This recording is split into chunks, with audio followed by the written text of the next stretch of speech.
Bueno, a ver, por ser un poco operativo y además también, bueno, que alguno de los ponentes, Rubén tiene tren a las 7, así que vamos a intentar ir un poco al grano y hacer sobre todo una mesa operativa. Bueno, me pidieron desde Migre que moderara esta mesa, también la de mañana. Se ve que no tienen a nadie porque han escogido, en fin, al menos indicados. Pero bueno, la cuestión es, creo que la mejor forma de plantear la mesa va a ser que aquellos ponentes que ya han intervenido, que no intervengan en una primera ronda, sino dar la palabra 5. Elena me ha dicho que 5 minutos es muy poco, le he dado 6, ¿vale? Pero bueno, 5 o 10 minutos las personas que no han intervenido todavía, si os parece, para escucharles. Y sobre todo, bueno, a posteriori pues seáis vosotros los que levantéis la mano y de alguna forma aprovechéis pues este maravilloso elenco que tenemos aquí, ¿no? Yo creo que pocas veces nos vamos a ver en una situación de tanto privilegio, ¿no? Con gente que sabe tanto sobre el águila imperial, que ha sido el tema del día, que aprovechemos que están aquí, que sin ningún tipo de reparo levantéis la mano y preguntéis cualquier tipo de duda y que sobre todo nos llevemos conclusiones. Yo creo que es importante que del día de hoy, que ha sido interesantísimo, como hemos visto, sí que podamos llevarnos algunos apuntes importantes que nos sirvan para el futuro, ¿no?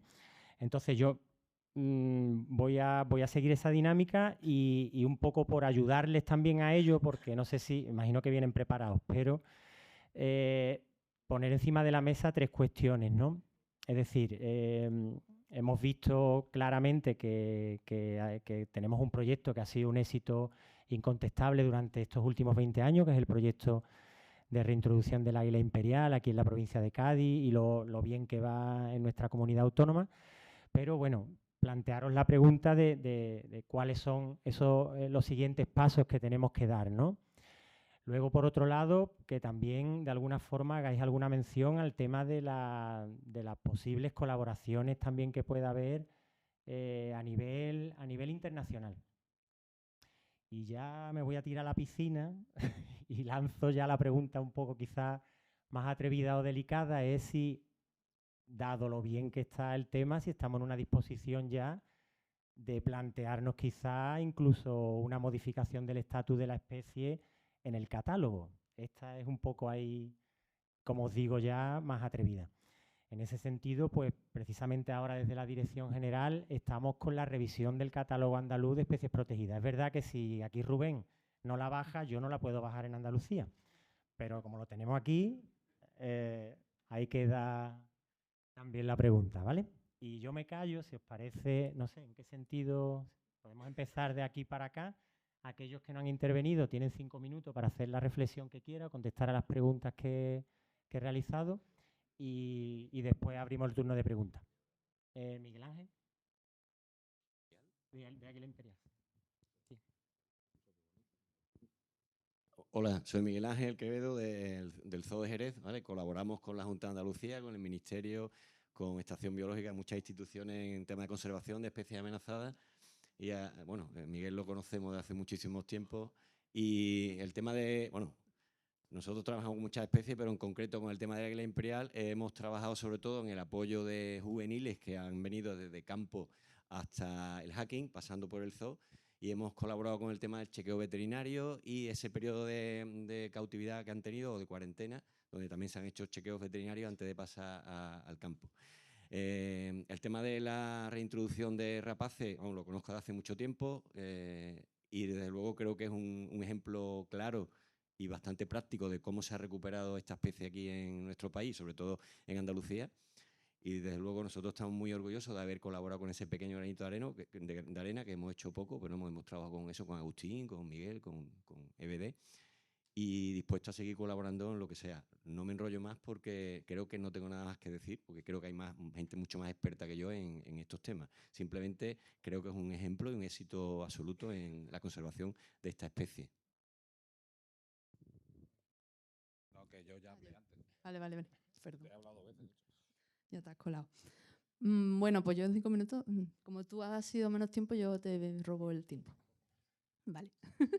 Porque, bueno, yo no sé si voy a responder a... Ah, bueno, sí, perdón. Elena Clavero, de UICN, Centro de Cooperación del Mediterráneo.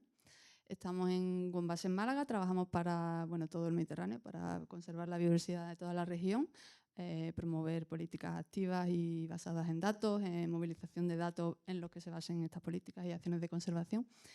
Y bueno, quien no sepa qué es UICN, que me lo pregunte después, porque eso daría para 5 minutos, no, para media hora. Entonces, cualquier duda me lo preguntáis después.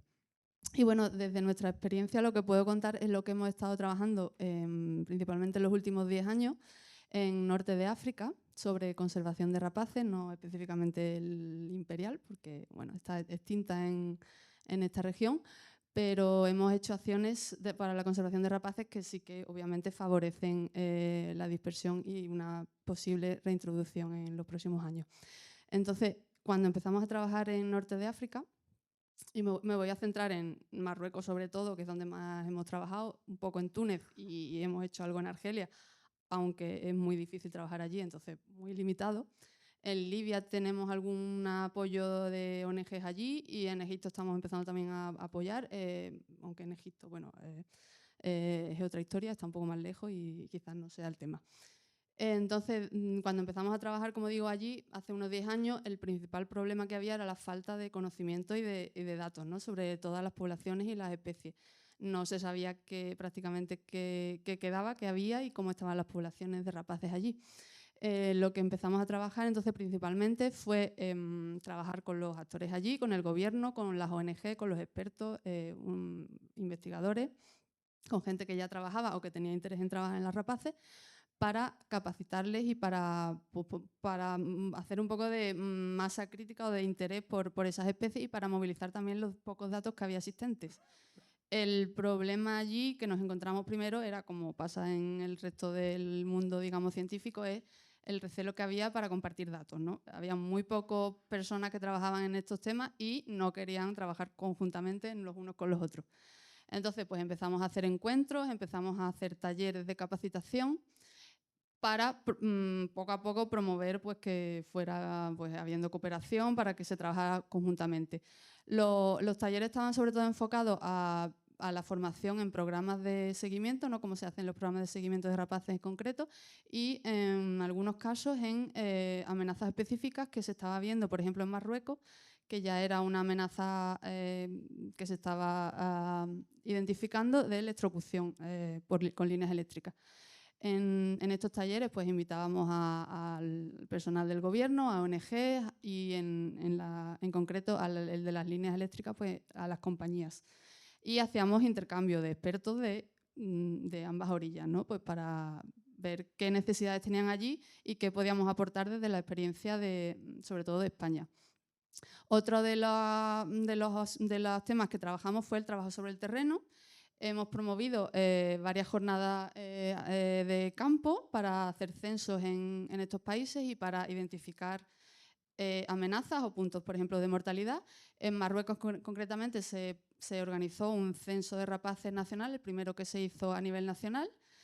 Y a través de estas misiones de campo, digamos que también se fortalecía la confianza mutua, el entendimiento, sobre todo la confianza, ¿no? Y una amistad que es muy importante, que diría yo que una de las cosas más importantes en el éxito es el trabajo personal, ¿no?, de persona a persona y en que haya confianza mutua, en que yo sé que tú me vas a dar algo, pero yo también te estoy dando algo y todo el mundo se va a aprovechar, ¿no?, de alguna manera positiva. Todo esto nos ha digamos, favorecido el tener datos y poder evaluar las especies de rapaces. Hemos hecho, que tengo aquí algún ejemplar si alguien está interesado, la lista roja del norte de África. Son los resultados del primer censo de Marruecos. Bueno, está en francés, pero si a alguien le interesa. Lista roja del norte de África, de rapaces, y también del Mediterráneo. Y bueno, también hemos apoyado cuando nos lo piden los gobiernos nacionales para hacer las listas rojas nacionales, por ejemplo, en el caso de Túnez. Y en Argelia nos lo han pedido, pero bueno, todavía no se ha comenzado. Y bueno, para acabar, creo que quería destacar pues la importancia de, pues eso, del fomentar la cooperación, la confianza mutua, el trabajo conjunto, el desarrollo, por ejemplo, de publicaciones, pues también funciona bastante bien como para tener algo concreto, con datos concretos. Hemos hecho también un manual con directrices de mitigación de impactos de líneas eléctricas. En el caso de los impactos de las líneas eléctricas, creo que no hemos sido tan exitosos en conseguir que se haga nada, por lo menos en Marruecos seguro que no. En Túnez está la compañía eléctrica más por la labor, pero no hay impacto. Por el momento, pues no sabemos si porque no hay rapaces directamente. En Marruecos sí que se han identificado bastantes puntos importantes de mortalidad, pero la compañía eléctrica, que es pública, no hemos dado todavía con la tecla de que se haga nada en concreto. La legislación tampoco obliga a ello. Y por otro lado, también hay una falta, digamos, de mecanismos claros para que haya una prevención de todos los proyectos de líneas eléctricas y también de renovables, que están siendo muy importantes ahora mismo. Pues, por ejemplo, como pasa aquí, de medidas compensatorias y una línea clara de financiación de estos proyectos de conservación de rapaces, eso falta todavía. Y que, por ejemplo, en Marruecos, gracias a todos estos datos, también hemos desarrollado la estrategia de conservación y plan de acción de rapaces, que contemplan 12 rapaces prioritarias para el gobierno. Pues también creo que hay dificultad también para que todos estos, digamos, planes un poco a nivel teórico se lleven a la práctica a nivel de conservación real sobre el terreno. Fallamos quizás un poco en eso. También porque hay, como digo, falta de mecanismos de financiación y porque quizás las ONG todavía no tengan la fuerza necesaria para acceder a proyectos gordos y, bueno, tampoco existen ese tipo de financiación. Y también los gobiernos tienen, como suele pasar, falta de personal y de medios para que eso pase. Entonces, uno de los, digamos, líneas de trabajo para el futuro sería la posible reintroducción del águila imperial, que creo que todo este sistema que hemos creado de entendimiento mutuo, que poco a poco vamos fortaleciendo cada vez más y que hemos visto que es a muy largo plazo, pues a lo mejor pueda funcionar. Y creo que también se interesan por el Milano Real y por el quebrantahuesos, que esperamos que UICN siga pudiendo hacer un papel de puente o de estar ahí de catalizador de todo ello. Bueno, ya no sé cuánto he hablado, pero... Muy bien, muchas gracias.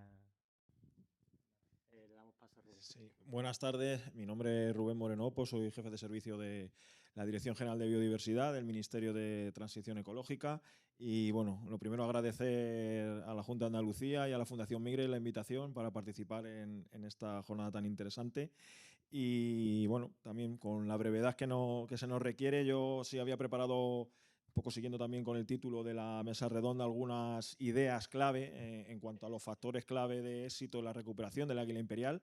Se han mencionado esta mañana toda la situación de Andalucía, pero es un poco trasladable o extrapolable al resto del país, al resto de España. Hemos visto que las poblaciones ya superan las 1000 parejas en nuestro país y el crecimiento tan alto que ha tenido en Andalucía pues se ha visto reflejado también en otras comunidades autónomas y especialmente el caso de Castilla-La Mancha, que alberga más de la mitad de la población, pues es también digno de elogio, con una situación o un tipo de trabajo muy, muy similar, ¿no?, al desarrollado aquí. Yo a nivel conceptual, puesto que no se pueden desarrollar tampoco cada una de las ideas, pero sí que voy a hacer como una enumeración que yo creo que es un poco también resumen de lo que se ha venido hablando esta mañana, que creo que tiene mucho que ver con un ejemplo de éxito, del cual que yo creo que podemos estar muy satisfechos y orgullosos en nuestro país, de recuperación de esta especie y bueno, pues que anima, ¿no?, a ejecutarla también con otras, ¿no? Creo que el ámbito de coordinación interadministrativa es un elemento importante. Bueno, en nuestro país todo el mundo conoce un poco la organización administrativa que tenemos, las competencias y digamos que en cada territorio autonómico pues se desarrollan las acciones un poco por criterio fundamental de sus autoridades autonómicas, pero sí que es importante el establecer una coordinación, una comunicación, ya no solo entre otras comunidades autónomas, sino también con otros países. El caso de la coordinación con Portugal ha sido muy importante dentro de una estrategia de conservación conjunta que esperemos que pueda dar ese salto al otro lado del estrecho y que también se amplíe a Marruecos. Yo creo también que el trabajo con esta especie ha sido, podemos decir, pionero en nuestro país, al igual que ha ocurrido con otras especies emblemáticas, el lince, el oso pardo, el quebrantahuesos, y eso ha beneficiado mucho el trabajo y sobre todo la inversión dedicada desde que se puso un poco en marcha este sistema democrático en nuestro país, de la legislación ambiental, equipos nuevos que se crearon a finales de los 80 y de los 90 que empezaron a trabajar casi como un nuevo oficio en la conservación de especies amenazadas, y yo creo que eso ha sido muy importante, ¿no? Esa apuesta, sobre todo de inversión, que yo creo que es la segunda que en nuestro país ha recibido más atención económica, podemos decir, de distintos puntos de vista, y eso ha sido fundamental. De un plano más técnico ha habido actuaciones clave. Hemos hablado mucho de los tendidos eléctricos. A pesar de las imperfecciones que se mencionan y demás, pues hombre, no hay, ni yo que conozco la situación en otros países, ni de lejos un esfuerzo y un trabajo técnico de legislación aprobada para abordar esta problemática, ¿no? Mucha gente, sobre todo las entidades privadas han aportado mucho dinero. En el caso del Ministerio hemos estado también haciendo recopilación de esa información, y desde que se puso en marcha este programa o la aprobación de ese Real Decreto han sido 120 millones los que se han distribuido a las comunidades autónomas para a ejecutar estos trabajos de corrección de tendidos. La alimentación suplementaria en esa década de los 90 y 2000 fue fundamental para incrementar la productividad y poner en circulación más ejemplares. El trabajo de los equipos contra el veneno, y ahí de nuevo Andalucía ha sido un ejemplo, al igual que otras regiones, pero sobre todo el trabajar contra esta amenaza ha sido fundamental.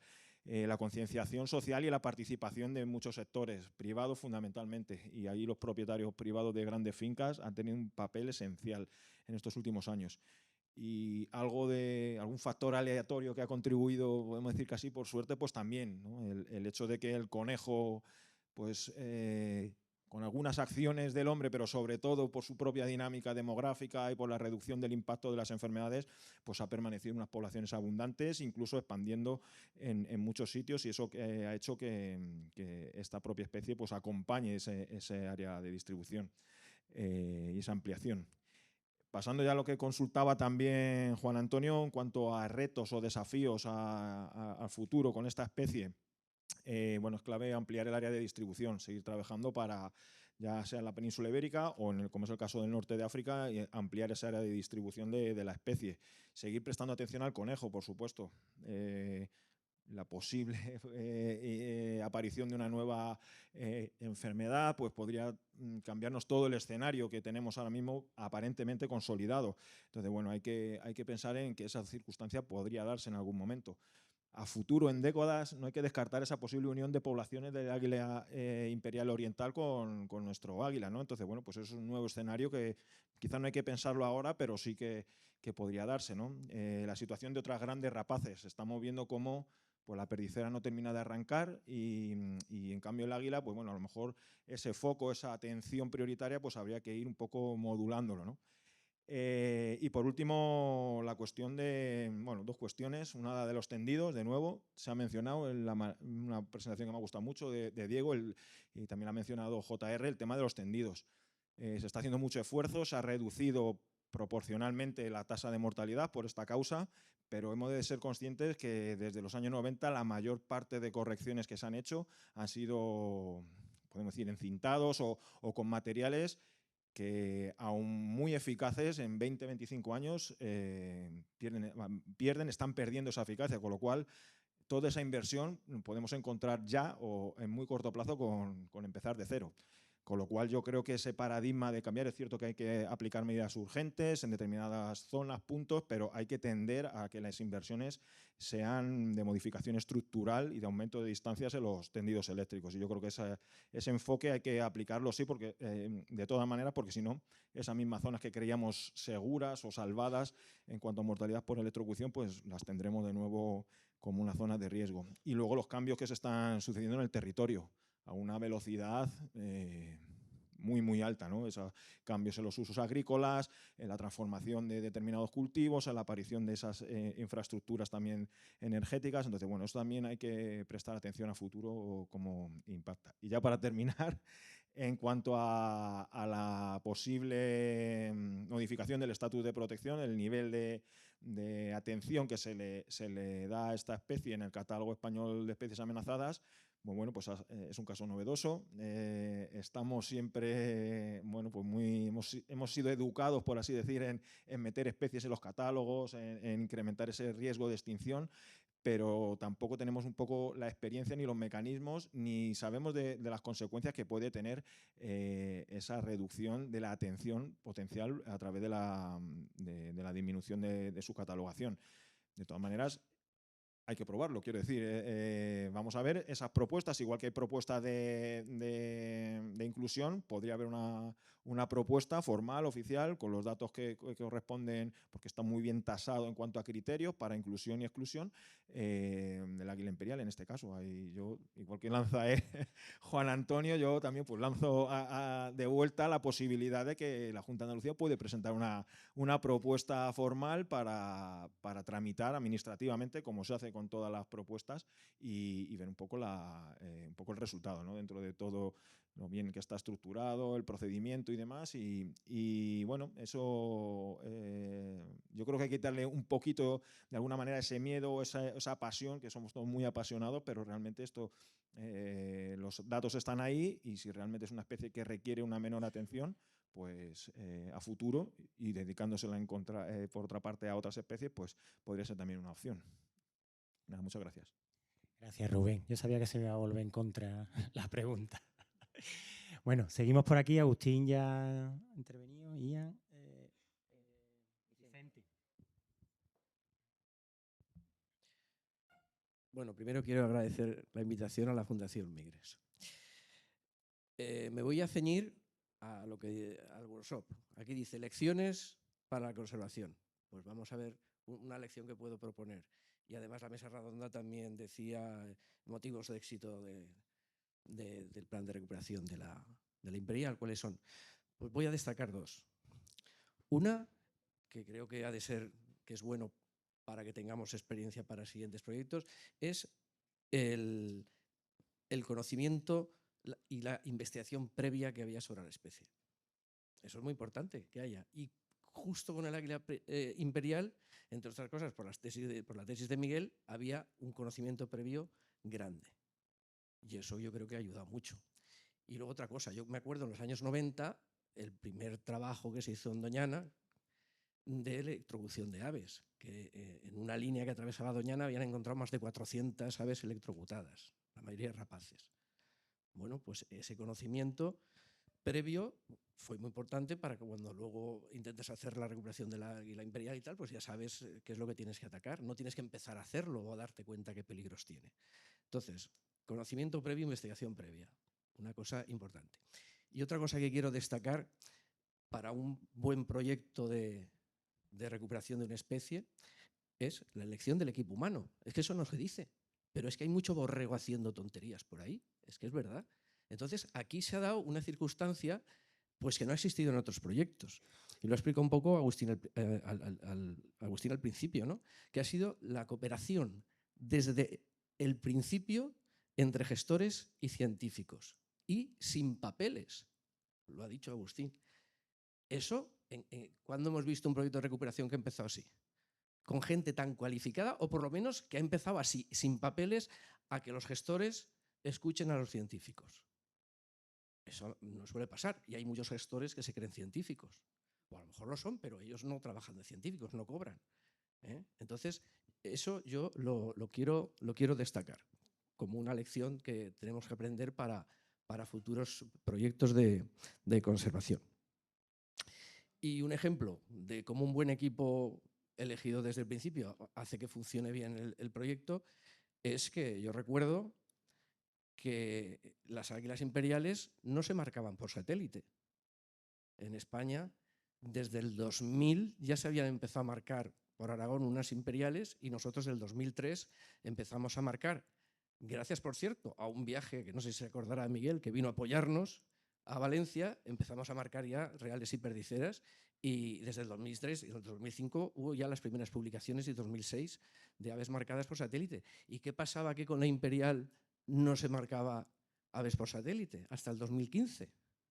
Bueno, pues ahí el que hubiera un buen equipo de gestores y científicos a cargo de este proyecto de recuperación hizo que ya se pudieran empezar a marcar con la oposición de científicos de centros de relevancia y con la oposición de ONGs nacionales de también gran relevancia. ¿Y eso qué marca la diferencia? Pues el equipo que había. Así que es una de estas dos cosas son las que quiero destacar. Y quizás, si me queda un poquito de tiempo, respecto al cambio de criterio, pues voy a hacer una reflexión.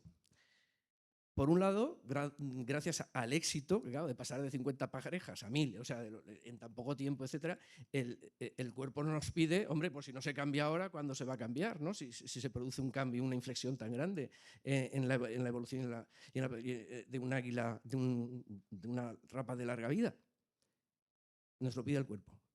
Pero es que ha surgido una cosa que no pensábamos al principio, el 2005, 2010, no se pensaba en este peligro nuevo.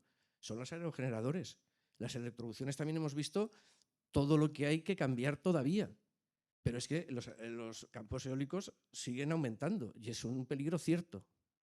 Entonces, quizá para poder pedir unas medidas compensatorias y un cuidado mayor para la protección de la imperial y como paraguas de otras grandes rapaces y esteparias, etcétera, pues tenerla como una especie que está en extinción puede ayudar a la administración a exigir más medidas en el control de los parques eólicos porque es una cosa nueva que no teníamos pensado hace nada. En fin, esa es la reflexión. Muchas gracias. Muchas gracias, Víctor. Vicente, perdón. Que lo tenía aquí anotado, pero que, bueno,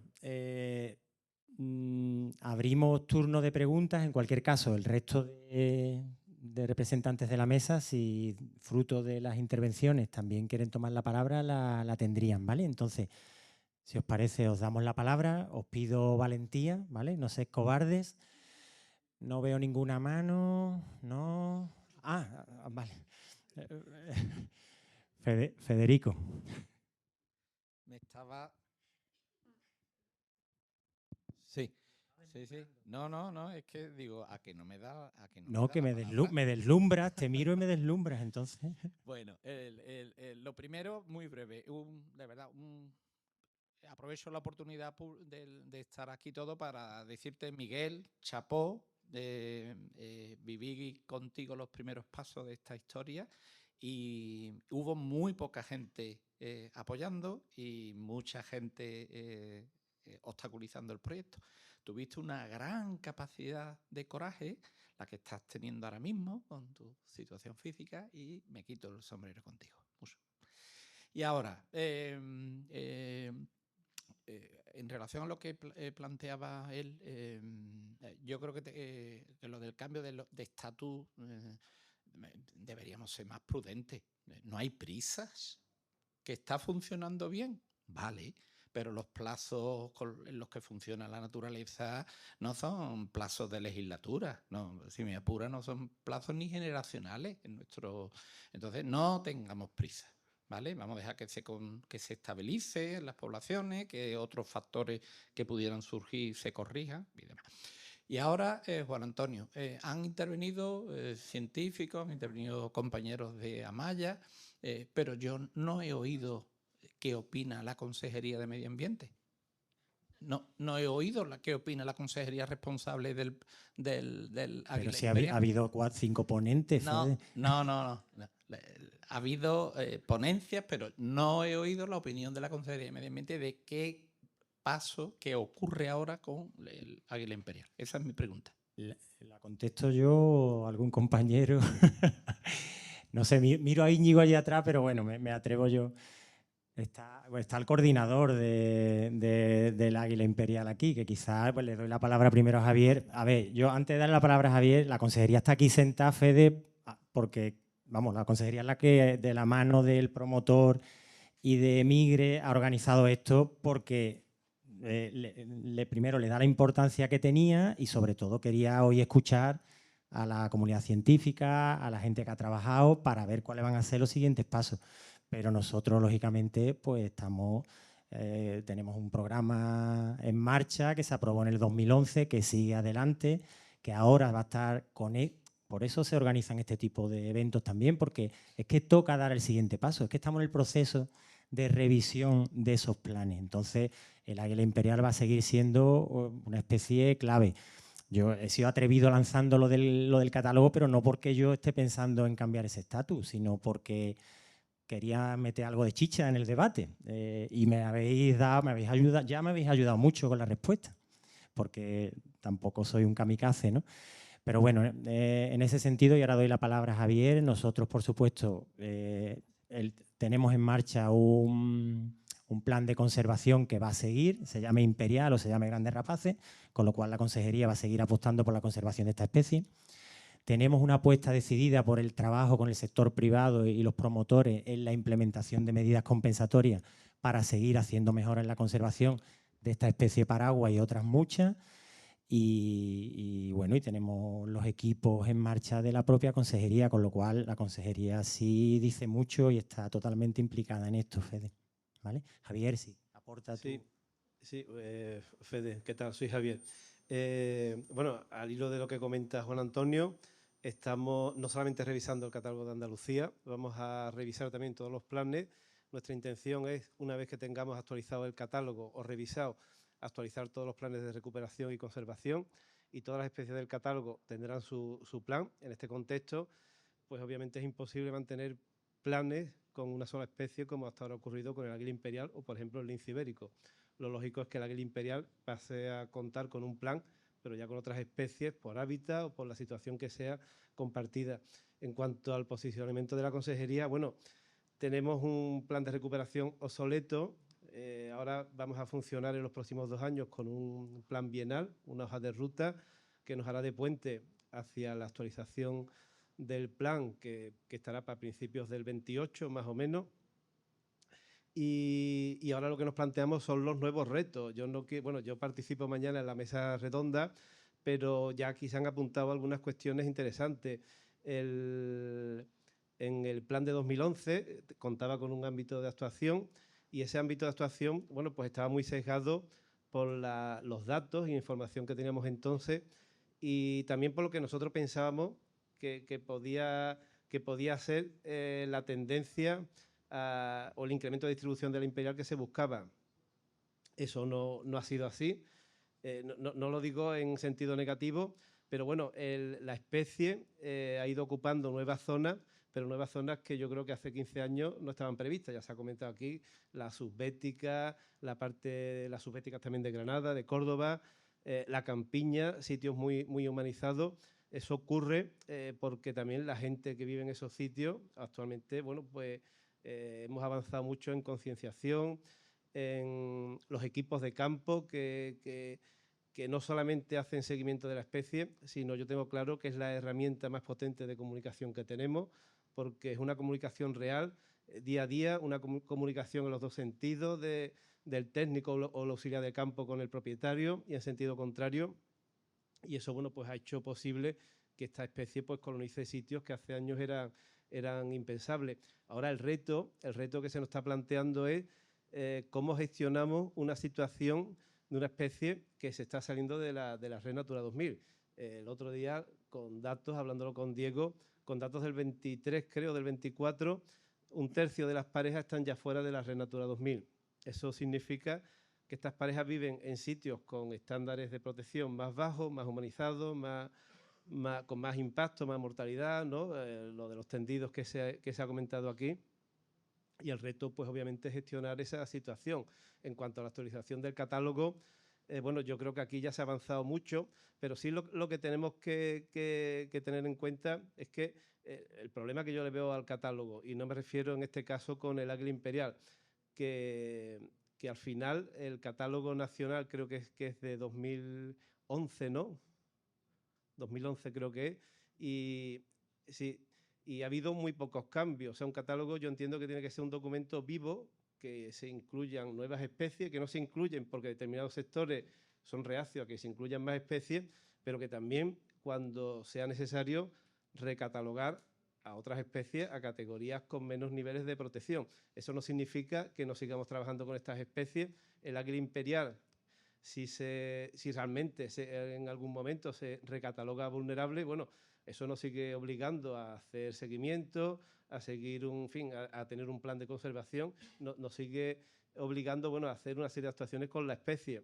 Quiero decir que los catálogos, y es el problema que yo le veo, que tienen que ser más vivos, ¿no? Un poco como la lista roja de la UICN, que se revisa periódicamente y se incluyen especies o se reducen niveles de protección. En los catálogos, tanto el nacional como los autonómicos, son muy rígidos, se crean en un momento determinado. Este que vamos a actualizar en Andalucía, pues haremos un montón de cambios, con la limitación del catálogo nacional, pero que ese documento, una vez que se publique, posiblemente se quede otra vez por un montón de años totalmente inmóvil. Entonces, si realmente queremos que los catálogos tengan valor, tenemos que ser más abiertos tanto a incluir nuevas especies, que nos encontramos, los que trabajamos en conservación, nos encontramos también con determinados sectores que no quieren que se incluyan nuevas especies, como si hay que recatalogar alguna especie y, bueno, y siguiendo los criterios de la UICN, que además en este caso la distribución pues prácticamente coincide prácticamente todo en España. O sea, los criterios de la UICN se pueden trasladar tal cual, porque prácticamente, yo no sé la parte de la población de las 1000 y pico parejas las que están en Portugal, pero el 90 y tantos % están aquí en España, ¿no? Y con el lince, bueno, pues también pasa algo parecido. Así que, bueno, si realmente queremos que los catálogos tengan algún tipo de validez, yo creo que tenemos que ser más abiertos tanto a la hora de incluir como a la hora de reducir categorías de protección, ¿no? En peligro o vulnerable, ¿no? Vale, gracias Javier. No sé si te hemos contestado, Fede, más o menos. Por ahí, Alberto Sanabria. Vale, ¿me escucháis? Sí, ¿no? Nada, yo soy Alberto Sanabria, de la Consejería también. En este caso llevo el plan de aves de humedales, que es por lo que me trae aquí, que dentro está el águila pescadora. Quería hacer un apunte también a lo que estaba comentando Javier, y es que, hombre, desde el punto de vista de la Administración, nosotros como técnicos, una catalogación en peligro de extinción te obliga a hacer una serie de cosas que no la hace, o sea, que una serie de cosas que son más aún que la de vulnerable. Y por lo tanto, estás prestando más atención a una especie, que en este caso es el águila imperial, frente a otra como es la perdicera, que está vulnerable y la norma te obliga. Entonces, sí, entiendo la forma de ver de que no hay prisa, pero realmente para nosotros como técnicos es una presión que debería ser al revés, ¿no? En este sentido, si el miedo es que rebajarla a nivel estatal, porque aquí el problema está que hasta que no se rebaja a nivel estatal, la comunidad autónoma no lo puede rebajar. Pero si el miedo es que otras comunidades autónomas se relajen, ¿por qué no hacerlo con excepciones, como se hacen en el propio catálogo con, por ejemplo, el cholitejo patinegro o el propio lobo en su momento protegido al sur del Duero? Sería una opción. Y nada, simplemente un apunte en ese sentido. Y quería comentar también, bueno, con respecto a lo que ha dicho Vicente, ¿verdad? Tema de eólica, estamos trabajando en ello también.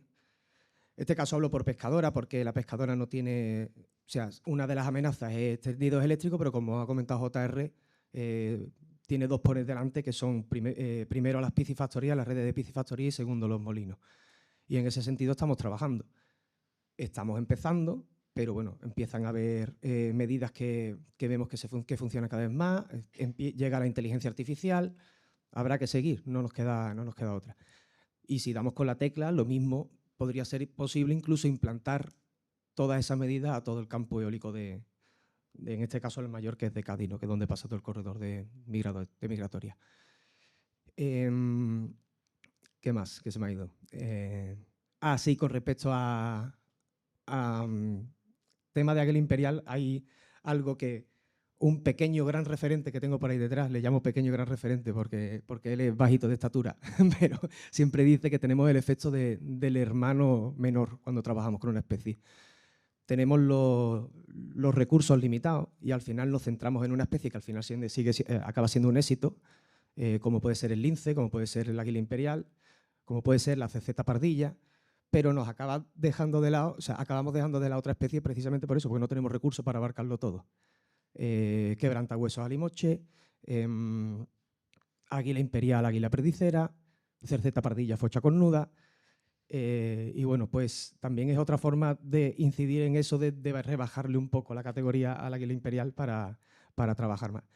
También en ese sentido, otra opción puede ser hacer un grupo de trabajo para grandes águilas en lugar de un grupo de trabajo para el águila imperial.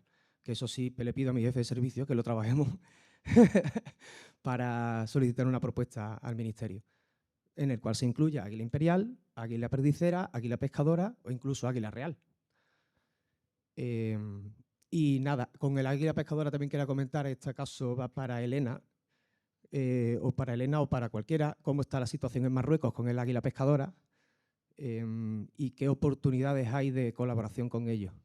Bueno, en este caso, Carlos, no sé si sabes también algo al respecto, Miguel, no sé. Vale, tomamos nota para contestarlo ahora, ¿vale? Es que ya se me está yendo un poco la cosa de las manos, porque tengo aquí, si hay alguien más del público, pues tengo a Agustín que quiere intervenir, JR y Rubén. Damos paso por aquí y pensando la siguiente, si queréis. Bueno, vamos a ver sobre la recatalogación o la revisión del catálogo. Sí, yo pido prudencia. O sea, no puede ser que tengamos tantas prisas por bajar la categoría, porque hay muchas cosas que pueden pasar, desde luego. Pero también pido, como decía Javier, oye, que cuando los éxitos se reconozcan.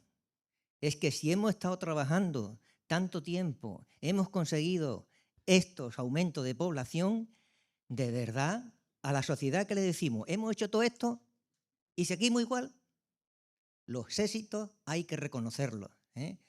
Pido prudencia para el cambio de categoría, pero todo apunta que esta especie merece un cambio de categoría cuando sí se consolida el crecimiento que ha tenido hasta ahora.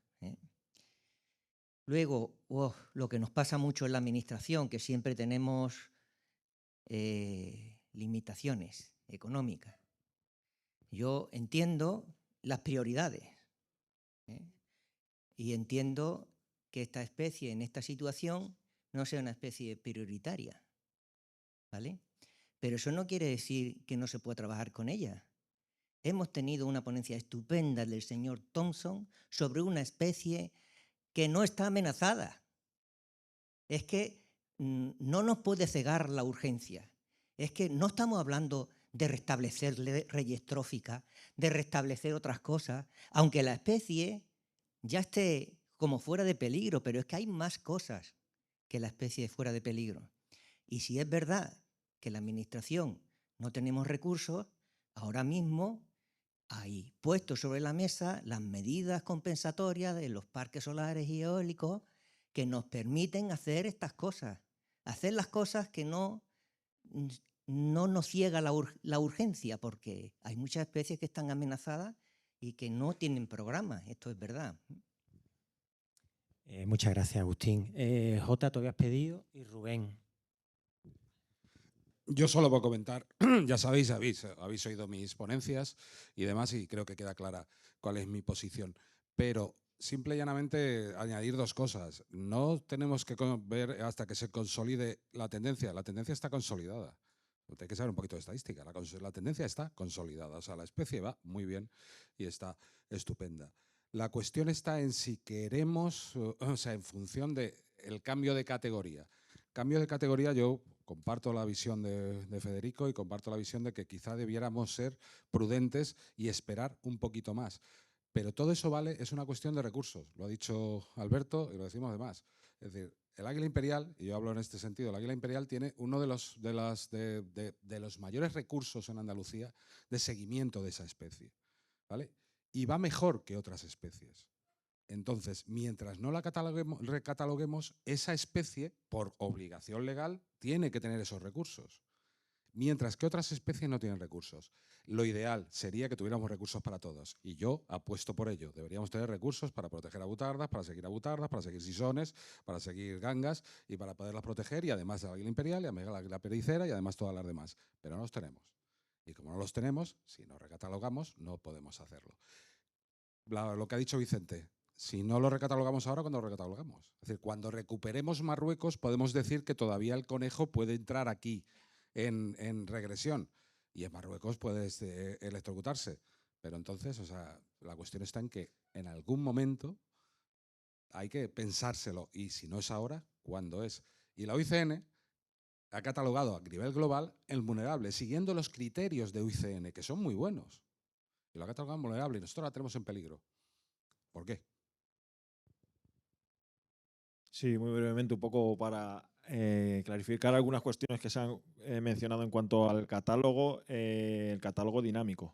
Catálogo es verdad que la normativa que lo aprueba está de 2011, es el Real Decreto, pero precisamente establece un procedimiento para incluir y excluir o cambiar de categoría especies, y de hecho cuando se aprobó en 2011 tenía en torno a 850 y a día de hoy tiene 200 especies más.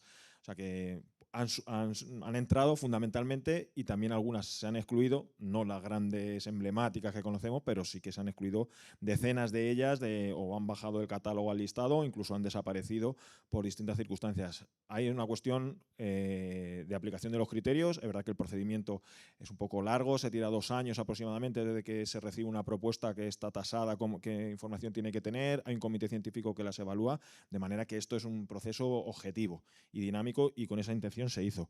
La posibilidad de que tenga en consideración distinta la población andaluza de la castellano-manchega, por ejemplo, y siendo cierto que hay algunas diferencias geográficas o en cuanto a la población reproductora de una especie y su nivel de protección, a ver, yo creo que tiene que estar fundamentado en cuestiones ecológicas o de alguna distinción real de una situación que puede divergir entre una región u otra, o sea, por conveniencia o por opinión o por tal a nivel estatal.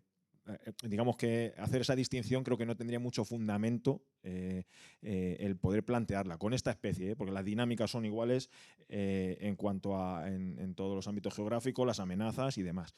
Y por último, bueno, se habla de las medidas compensatorias, se está haciendo alusión desde luego a la importancia que tiene esa fuente de financiación para estos proyectos, en general para muchos proyectos, y eso es indudable, ¿no? De hecho, estamos hoy aquí y hay que agradecer a los financiadores y patrocinadores de esta jornada, pero vuelvo a lo que comenté en la última fase de mi intervención, la transformación tan rápida que está sufriendo el territorio por la implantación de energías renovables y por otros muchos motivos, de esos impactos. Y bueno, eso lo conocemos todo, pero sí quisiera recordar que las medidas compensatorias es la tercera fase de un poco del orden de mitigación de un daño que por eso se genera una medida compensatoria y unos fondos asociados, de manera que para conservar más eficientemente esta y todas otras especies hay que abordar porque no se produzca ese daño inicialmente como prioridad general. Simplemente esa reflexión que también no ha salido, ¿no? en esta, y yo creo que es importante para el águila imperial y para toda la biodiversidad en general. ¿Tú querías intervenir, Elena, para responderle a Alberto de la pescadora, me habías dicho? Yo creo que yo de datos, seguramente aquí hay gente que sepa más, que pueda decir cómo va. No creo que sea muy halagüeño. Se restringe mucho las parejas reproductoras en el norte, en la zona de Alucema. Quizás sí puedo mencionar que es una de las especies que está en la Estrategia Nacional de Conservación, entonces es una especie prioritaria al menos para el gobierno.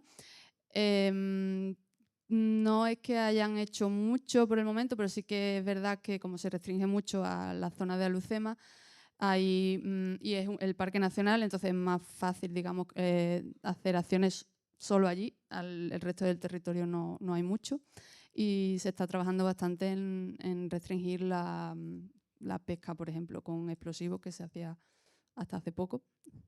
Y bueno, por ejemplo, otro tipo de amenazas que hay en la zona, como también electrocución, etcétera, se está trabajando bastante localmente. Pero bueno, yo creo que dejo a quizás Alberta que diga. Carlos y luego Virginia ha pedido también la palabra. Solo aportar el dato de que, publicado que se sepa, solo hay 16 parejas en el Parque Nacional de Alucemas.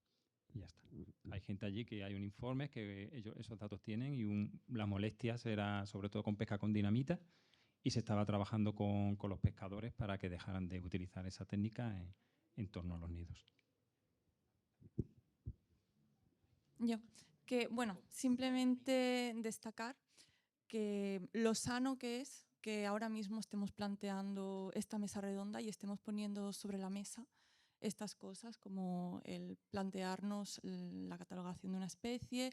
No se ven signos de, a veces pasa, ¿no?, con especies amenazadas con las que se ha trabajado mucho, celos, posesividad de algunos gremios, de miedos porque esa especie salga, porque me pertenece, ¿no?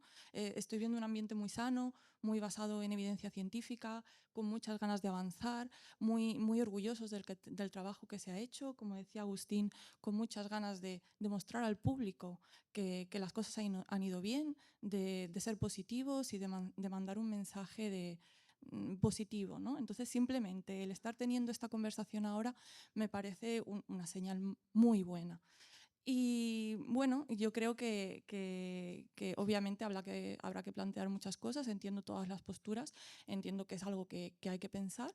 También recordar que existen listas azules donde hay especies que obviamente están en peligro, pero que muestran signos de clara recuperación. A lo mejor también hay que plantearse alguna serie de listas azules para clasificar también esas especies y dar una base al diálogo de qué se puede hacer con ellas.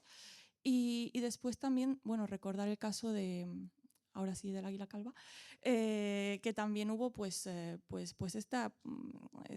puso esto sobre la mesa, ¿no? Una especie que había estado muy amenazada, la que se había invertido muchísimo para que su recuperación, tuvo una recuperación súper exitosa y se descatalogó como especie en peligro, a pesar de, allí sí, la oposición fuerte de una parte del sector, y que a pesar de eso, pues la especie siguió creciendo y siguió recuperándose, y es una especie pues que demográficamente va muy bien, ¿no?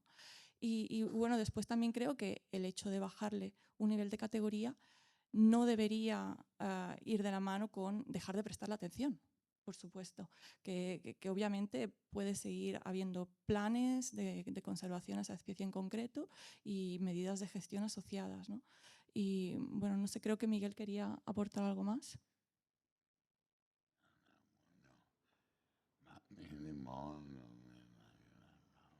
Ian? Ian, I think that... Le pongo la pregunta a Ian. Vale. So I think here we are debating if the Spanish Imperial Eagle should or shouldn't be changed. We should consider to change the status of protection, so from protected to vulnerable. And so Miguel highlighted that you have been involved in the past in changing the status of the bald eagle in the United States. Yes, my involvement was really with the peregrine in North America, and this was given very good conservation status, the top level of conservation status. And it was decided after a time that that level of protection was being a handicap in some ways, because well, for one thing, it prevented falconers from getting young to train for falconry. And it was falconers that saved the birds, and they felt somewhat resentful when the population was recovered to a higher level than it had ever been before, that they were no longer allowed to take the occasional young bird. So that was one problem. But another problem with that legislation, not applying to the peregrine, but other species, was that the most highly protected species put very big limits on landowners in the way they could manage their land or modify it. And so that was another problem. Landowners, it was felt, could not be expected to maintain habitat if they didn't want to for a species that was again common and widespread. So there was pressure coming from different sources to change that legislation, to slacken it a bit. And some people worried that it would make conservation of species more difficult in future if it made things impossible. So there was some reason to meet the other side halfway, if I can put it that way.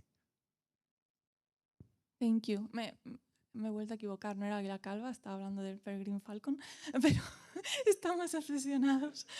Es que he entendido mal a Miguel y fue él el que estuvo involucrado en el cambio de categoría del águila calva en Estados Unidos. Ya está. Y ganamos. Muy bien. ¿Algo más? Que a lo mejor lo malinterpreto. Por ahí hay otra cuestión. Vale, adelante, sí. Sí, bueno, en primer lugar, agradecer a Migre. ¿Puedes presentarte, por favor? Sí, soy Sergio Artacho, técnico de Geodiversidad y Biodiversidad de Málaga. En primer lugar, agradecer a la organización, a Migre, las jornadas estas, y a los ponentes porque me ha parecido que ha sido espectacular. He estado en muchas jornadas, como la mayoría de los que estáis aquí, y me ha parecido excepcional y quiero agradeceros la intervención. En cuanto al cambio de categoría, a nivel científico está muy bien argumentado, evidentemente, sobre todo en los estudios de Andalucía, pero a nivel legal, como la mayoría de vosotros sabéis, hay que hacer una descatalogación a nivel nacional. No puede ser que se haga a nivel autonómico, bajarle la categoría cuando a nivel nacional tiene un grado de conservación superior.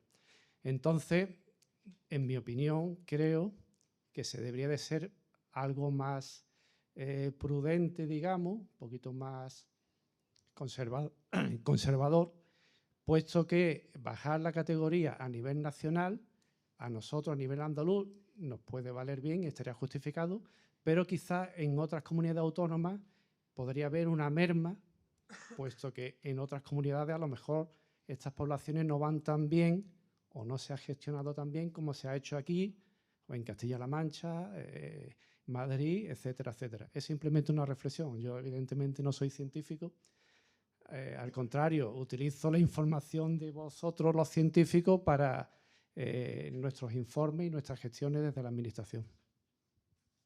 Muchas gracias, Sergio. ¿Alguna otra cuestión?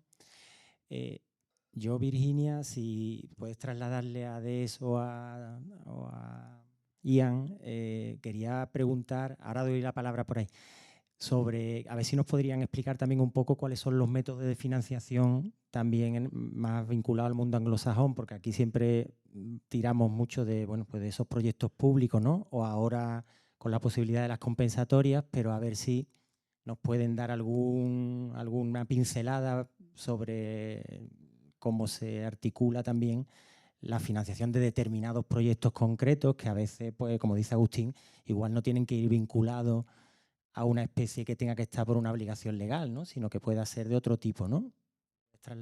Es que estoy con el inglés, pero sería dar un salto mortal hacia atrás ahora mismo aquí. No sé cómo lo voy a hacer yo, pero lo intentaré. So, Des and Ian, there is a question for you. So the question is, how is the financial point of view for this kind of project in the UK? It's because we are wondering if decreasing the protection status, it can be another kind of financial support available, but we are curious about how the financial support works there. I don't know, maybe Des.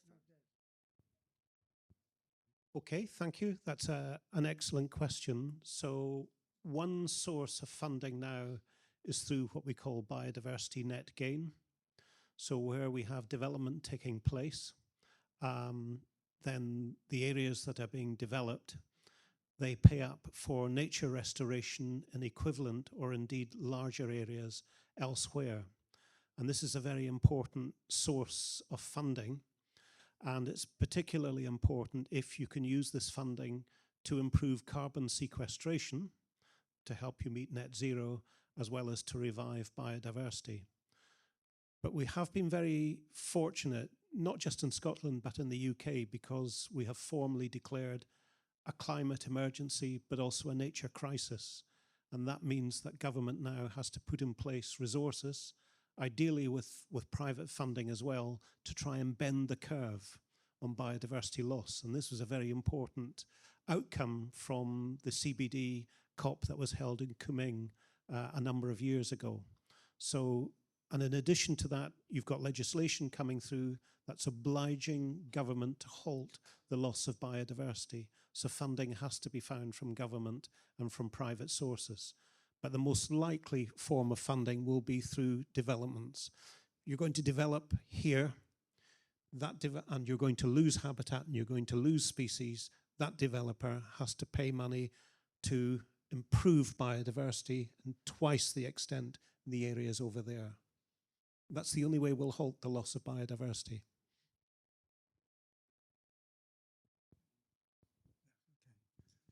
I don't want to add much to what Des has said there, but there is a different situation in the United States where people, wealthy people, have the option, instead of paying tax to government, they can put their money into a charity and fund charitable objectives. And a lot of wealthy people in America, that's what they do with their money, and some of them want to fund nature projects, nature restoration projects. So the Peregrine Fund over the years has got most of its money from private donors giving money in this way. And that's been extremely successful. And a lot of them in the process get very interested in the project and are prepared to put more money of their own into it as well. So that's been an enormous help here. I just wonder if I could finish answering the question earlier. I forgot to make the point. Someone asked about the peregrine or downgrading, downlisting, I think the imperial eagle. I gave an example from the peregrine, but the situation there I think was very different. The peregrine had reoccupied its entire range and occupied additional areas. So the population was at a historical high. It was higher than anybody had previously experienced. And then only then was it delisted. The situation with the imperial eagle, if I understand it, is that it's still not occupying by a long way its historical range. So it's a very different situation.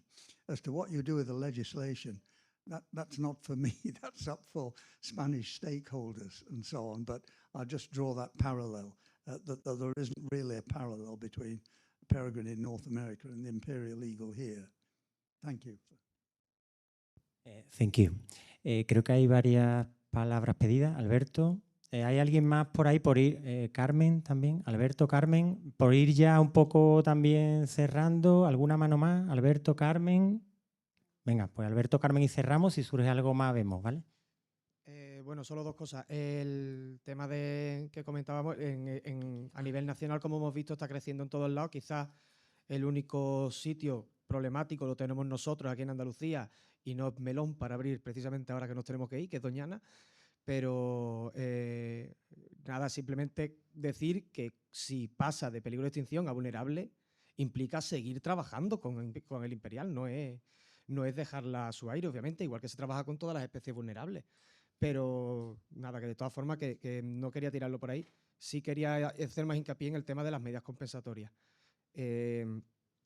Si bien yo estoy de acuerdo, todos necesitamos luz, lógicamente, pero realmente cuando hablamos de esas medidas compensatorias, sobre todo por tema de fotovoltaica, es un hábitat ocupado que si bien afecta a hábitat de dispersión, o a área de dispersión de águila imperial, no es un dinero realmente que va para la águila imperial, es que ese dinero debería de ir pensado para Calandria, Cogugada, Alcaraván, en definitiva, todas las esteparias, que son las que están perdiendo esa cantidad de hábitat tremenda, que además es a donde, que digamos, es la diana de esa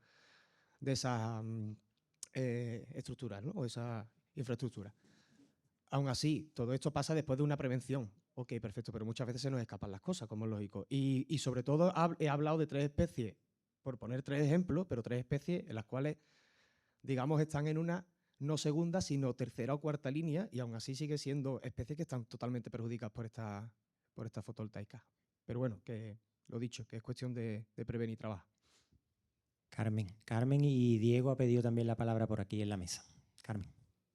A ver, yo en primer lugar quería agradeceros a todos por parte de los promotores como Statkraft y nosotros como la empresa de ingeniería de renovables, pues el aporte tan impresionante que nos habéis dado.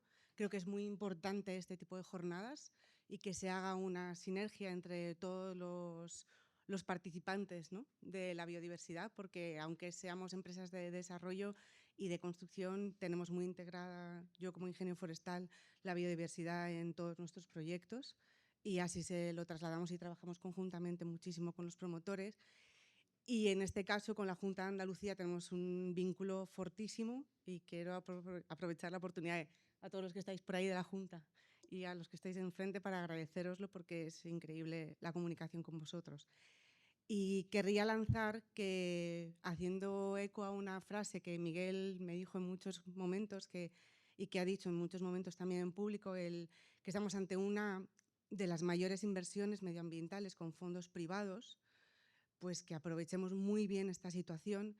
Sé que se está trabajando por parte de la Consejería en líneas para las compensatorias muy importantes y creo muy relevante el trabajo conjunto para eso, y me parecería muy interesante definir líneas estratégicas sobre necesidades concretas y promover esas líneas a los diversos promotores, ya estemos en fases de explotación o en fases de construcción, desarrollo, ya hay mucho menos, como bien sabéis, para que nos podamos aunar a esos esfuerzos financiando y trabajando, no solo financiando, sino poniendo recursos in situ para que salgan adelante proyectos que desde el conocimiento de la Consejería se tiene muchísimo más claros, ¿no?, las necesidades reales de los territorios a nivel global, a nivel los proyectos que se desarrollan en Cádiz.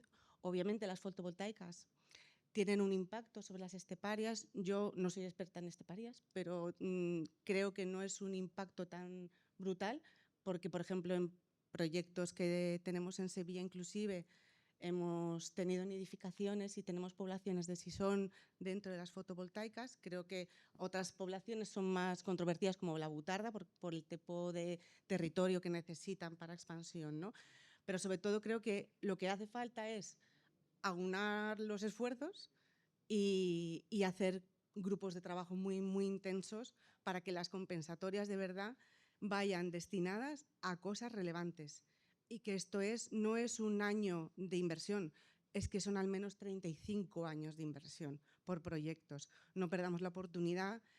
No voy a abrir el melón del que los que me conocen saben que estoy luchando, pero creo que es importantísimo calcular muy bien hacia dónde van a ir destinados estos fondos de las compensatorias, porque como demos un paso en falso, no hay marcha atrás, porque la opinión pública se puede echar encima y eso ya es muy peligroso. Entonces hay que hilar muy fino. Gracias, Carmen. Luego en el cierre hago un comentario al respecto, ¿vale?, de las compensatorias de que está trabajando la Consejería. Diego.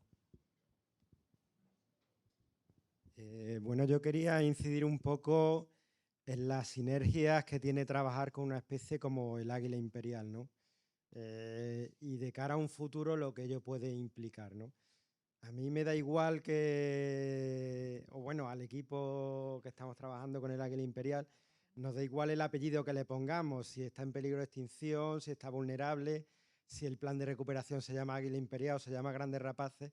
El caso es que cuando nosotros vamos a trabajar al campo y, por ejemplo, revisamos una línea eléctrica, no luchamos para que se corrija por el águila imperial, sino también luchamos para que se corrija por el águila perdicera, cigüeña, en fin. La protección del águila imperial tiene una sinergia muy amplia. Si luchamos en la campiña de Sevilla porque no se ponga veneno, normalmente cuando hemos encontrado un águila imperial envenenada, al lado hemos encontrado varios milanos reales. En fin, las sinergias son muy amplias y trabajar con una especie al final se convierte en no trabajar en esa especie, sino trabajar con los problemas de esa especie, y muchos son comunes a muchas partes de la biodiversidad.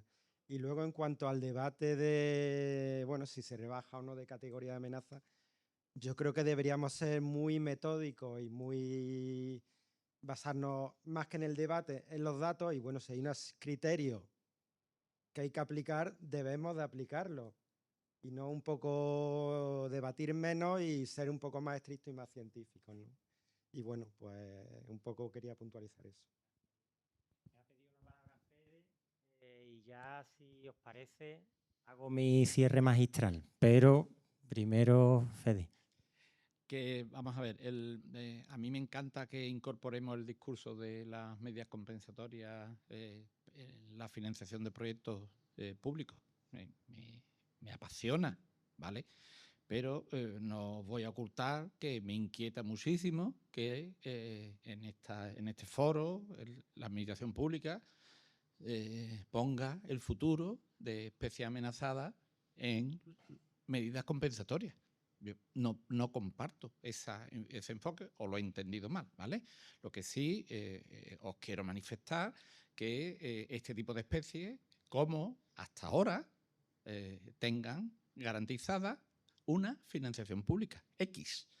Y esa financiación pública se tiene que complementar con las actuaciones compensatorias, porque si lo pensáis bien, si la conservación de la biodiversidad en Andalucía depende de los proyectos industriales, el planteamiento es perverso, ¿eh? El planteamiento es preocupante. Insisto, adoro ese modelo de colaboración público-privado, pero desde luego a partir de una base de financiación pública. Pues muchas gracias, Fede. ¿Algo más? Estamos a tiempo, doy un pequeño margen, ¿no? Vale, bueno, pues primero que nada, yo venía con mucha expectativa de la mesa, pero me voy encantado y con muchas respuestas de las que venía buscando y que además nos van a ser de gran utilidad en la consejería. No sé si estoy arrepentido de haber metido el tema del debate del catálogo, porque se me ha ocurrido ahora ahí sentado antes de empezar, pero ha dado mucho juego y creo que ha estado bien, ¿no? Entonces, por tranquilizar un poco también al auditorio, en fin, vamos a empezar un proceso ahora de revisión del catálogo, que como bien ha dicho Sergio, Andalucía no puede dar un paso sin que a nivel estatal eso esté muy claro. Como bien ha dicho Diego, hay que tener los datos, es decir, que ha surtido efecto sacar el capote porque os habéis entrado y a mí me alegra pero que desde la consejería, por supuesto, vamos a ser muy prudentes con ese paso, ¿no? Eso por una parte. Después, antes de entrar a lo de las compensatorias, me parece importante y voy a ser muy breve, sí me gustaría también como conclusión del día reconocer pues, el éxito del proyecto, ¿no? De estos 20 años y aprovechando pues, que estoy rodeado hoy de Agustín, de Miguel, de Fede. Es decir, que hace 20 años se pusiera en marcha una iniciativa tan valiente y tan difícil, incluso con la oposición de grupos ecologistas en aquella época, me pareció algo pues, muy valiente y que hoy día pues, están recogiendo aquí los frutos y, como ha dicho Virginia, en un ambiente de debate súper amable y tal, pero no siempre fue así. Entonces yo creo que es digno reconocer aquel esfuerzo, aquella iniciativa y todos esos recursos, esa valentía que se tuvo en aquel momento y todo lo que ha venido después, ¿no? Que han sido 20 años de trabajo hasta lo que tenemos hoy, que Diego ha puesto de manifiesto también con su ponencia, con un equipo estupendo a nivel regional, ¿no? De seguimiento. Respecto a las compensatorias, eso daría para, Miguel ve pensando, para otro, y promotores, para otro congreso de esto, porque ese sí que va a ser divertida, ¿no? Yo estoy con Fede. No, el mensaje no es, y yo llevo 4 años de jefe de servicio en Cádiz y los promotores me conocen y muchas veces han venido a decirme, con estas compensatorias sale el proyecto. No, la administración no tiene esa idea ni va a entrar por ahí. Primero, legalmente está todo muy cubierto porque hay un procedimiento de evaluación de impacto ambiental muy riguroso, con muchos informes sectoriales y lo primero que se le dice a un promotor que unas compensatorias no desbloquean un proyecto. Y aquí os tengo delante y ese es mi discurso y no lo voy a cambiar ahora como responsable en Sevilla con todo lo que me llegue. Es decir, si un proyecto ambientalmente es viable, saldrá adelante. Si no es viable, las compensatorias no lo van a hacer viable. Eso que quede claro, ¿vale? Dicho eso, una vez que los proyectos son viables, ahí estoy con Carmen, vamos a hacerlo bien. Es decir, es que la última revisión que ha hecho la consejería, que está haciendo un trabajo en ese sentido para intentar homogeneizar los criterios, porque para más INRI somos 8 provincias y cada uno hacemos lo que nos da la gana. Desde Sevilla vamos a intentar homogeneizar y que Andalucía dé una respuesta homogénea a este tema y que el dinero se destine a conservación y a los proyectos que realmente se necesitan y son necesarios, ¿no? Y en eso se está trabajando desde la Dirección General, más concretamente desde la Secretaría General de Medio Ambiente y Cambio Climático, porque se le ha dado máxima prioridad a este tema. Pero os digo, con este contexto que ha advertido Rubén, que estamos en el tercer nivel, una vez que se ha evaluado un proyecto, ¿vale? Así que por ahí también tranquilizaros y que, por supuesto, va a haber una garantía en los próximos años de mantenimiento de inversión en las especies que lo requieren, porque legalmente estamos obligados y porque si me dejan, igual no me dejan, tiene que seguir así, pero esa es la voluntad por lo menos del servicio de Geobio y de mi dirección general, ¿vale? Eso respecto a las compensatorias. Me parece un tema que requiere bastante atención y que puede ayudar. Y bueno, poco más. Yo ya os digo, encantado de haber estado moderando esta mesa. Mañana me voy a tener que aguantar en la otra, que esa sí que va a tener tela cuando empecemos a hablar de Pigargo.